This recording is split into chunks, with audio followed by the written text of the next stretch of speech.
You know these images? They were never actually meant to move. They were just meant to last.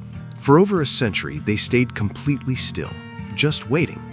Now, what you're about to see here, it isn't imagination. Nothing was invented. The technology didn't change history. It's just letting us finally step inside of it. These aren't just pictures anymore. They're turning back into moments. And together, we're not just looking at the past, we're walking right into it. This is Jacksonville in the 19th century, before the fire, before the growth, long before the Florida you know today. Welcome to Jacksonville's Past in Motion. Built during the Civil War, this brick military prison reflects Jacksonville's brief but strategic occupation by Union forces. The city changed hands several times, serving as a supply and control point along the St. Johns River. Such structures were functional, austere, and designed for rapid construction rather than permanence.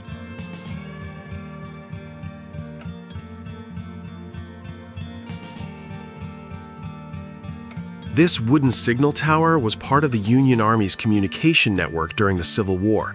From elevated platforms like this, soldiers used flags and visual signals to relay messages across miles of flat terrain. Jacksonville's low skyline made height essential, turning towers into the city's earliest points of surveillance and coordination.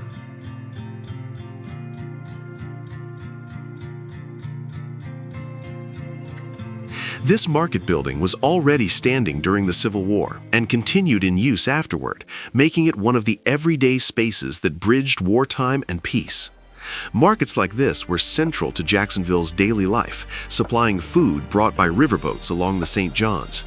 The open design reflects a warm climate and a city still operating at a slow, human scale, where trade, conversation, and routine survived even amid occupation and uncertainty. Bay Street was Jacksonville's commercial spine in the 1870s, then called Pine Street. Brick storefronts, balconies, and boardwalks lined a dirt road shaped by carts and footsteps. Recently emancipated Black residents appear in photographs like this, signaling Reconstruction, daily labor, trade, and a city quietly rebuilding itself after Civil War. Opened in 1876 at Bay and Market Streets, the Carlton Hotel symbolized Jacksonville's post-war confidence. Built of brick with modern amenities for its time, it catered to merchants and winter visitors arriving by river and rail. Hotels like this helped transform the city into Florida's early gateway for commerce and tourism. Built in 1875 at Hogan and Monroe Streets, the Windsor Hotel reflected Jacksonville's growing appeal as a winter destination. Its wide verandas and elevated design suited the subtropical climate. Hotels like this catered to travelers arriving by river and rail, shaping the city's early identity as Florida's northern gateway. Built in 1871 on Union Street, the Warner House was a modest hotel serving winter visitors drawn by Florida's climate. Smaller than grand riverfront hotels, it reflected Jacksonville's early tourism economy, where boarding houses and inns quietly multiplied as steamboats brought travelers south after the Civil War. Opened around 1874 along the St. Johns River, the Grand National Hotel was among Jacksonville's most luxurious accommodations. Its riverfront location welcomed steamboat passengers arriving directly at the docks. Hotels like this anchored tourism, commerce, and social life, signaling Jacksonville's emergence as Florida's primary northern gateway.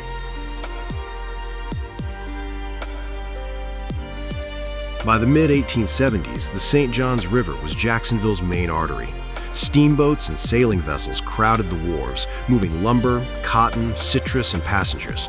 River traffic tied the city to northern markets, fueling growth long before bridges or highways reshaped the shoreline. By 1875, Bay Street had fully emerged as Jacksonville's commercial heart. Brick buildings replaced earlier wooden structures, reflecting post-war confidence and investment. Though still unpaved, the wide street carried wagons, goods, and pedestrians, marking a city transitioning from wartime uncertainty toward steady urban growth. This view captures Bay Street as a lived-in place, not a postcard. Merchants gather beneath hand-painted signs while pedestrians move at a walking pace. Brick facades, telegraph poles, and unpaved ground reflect a city balancing commerce and routine, shaped by river trade and post-war recovery. In front of C. Parkhurst's wholesale store, a wagon loaded with goods pauses on Ocean Street. Businesses like this supplied hay, flour, corn, liquor, and cigars to the growing city. Horse-drawn carts were essential to daily commerce, linking river docks, markets, and storefronts across Jacksonville. Lumber wharves like this lined creeks feeding the St. Johns River. Jacksonville's vast pine forests made timber its leading industry after the Civil War. Planks moved directly from sawmills to ships, fueling construction, trade, and the city's rapid post-war expansion. Opened in 1868, the Stanton Institute became Florida's first public secondary school during Reconstruction. It served formerly enslaved black students at a time when education symbolized freedom and citizenship. Crowds like this reflect how schools became centers of hope, discipline, and social transformation in the post-war South.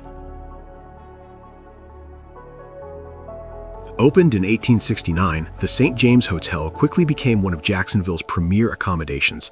By 1875, its expanded structure hosted busy scenes like this, with carriages lining the street. The hotel catered to wealthy visitors arriving by steamboat, reinforcing Jacksonville's role as a fashionable winter destination in post-war Florida. This stereograph is labeled simply 15th Amendment, referencing the 1870 law granting black men the right to vote.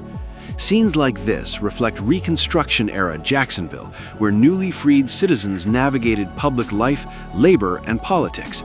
The image captures a fragile moment of possibility before segregation and disenfranchisement reshaped the South. Built in 1871 at Pine and Forsyth Streets, the Tremont House was one of Jacksonville's largest hotels. Crowds gathered beneath its balconies as travelers, businessmen, and residents crossed paths.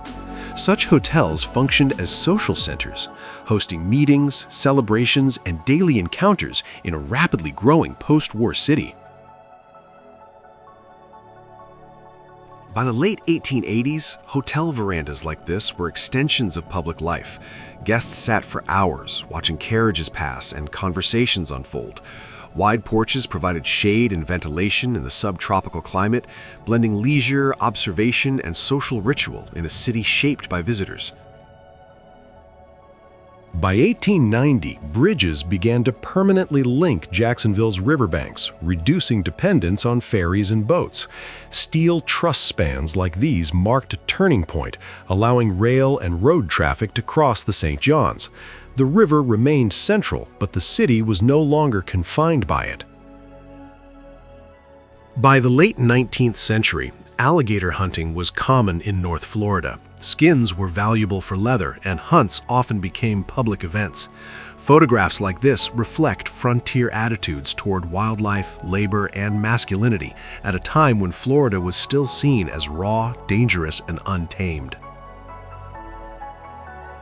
At the turn of the century, Forsyth Street had become a symbol of Jacksonville's recovery and ambition after the Great Fire of 1901.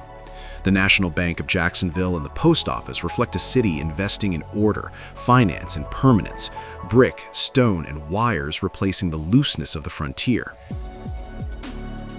Rising at the corner of Market and Forsyth, the Duval County Courthouse stood as a statement of civic authority at the dawn of a new century. Its clock tower kept time for a city shifting from dirt and timber to brick, wire, and law, where schedules mattered, records were kept, and Jacksonville began to see itself as a modern southern city.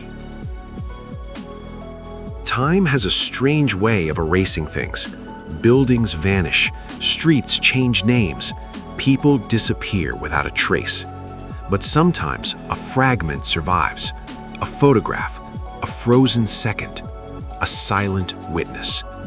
Jacksonville in the 1800s was not a postcard.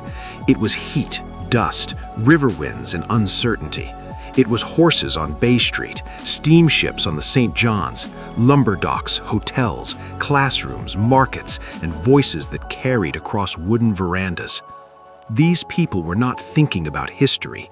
They were thinking about work, family, survival, and tomorrow.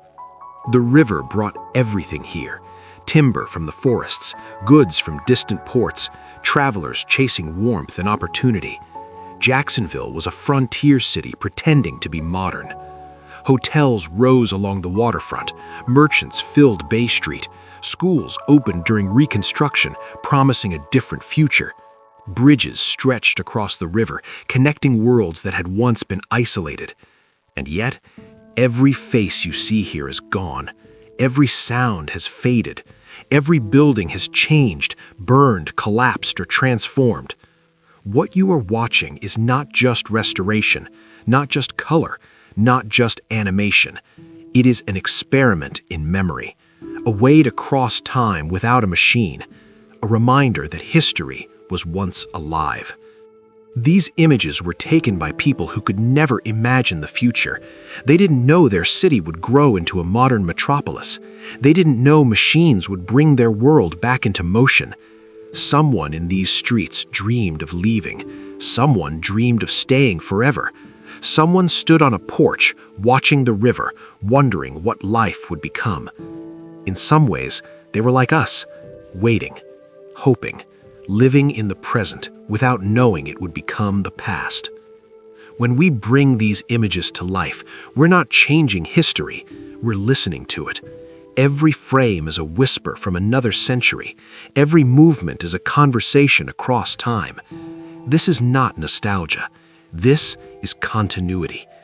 If you felt something watching this, if these streets seemed closer than they should, then this channel was made for you. Subscribe and become part of this journey into the past. Because history isn't gone, it's just waiting to be seen again.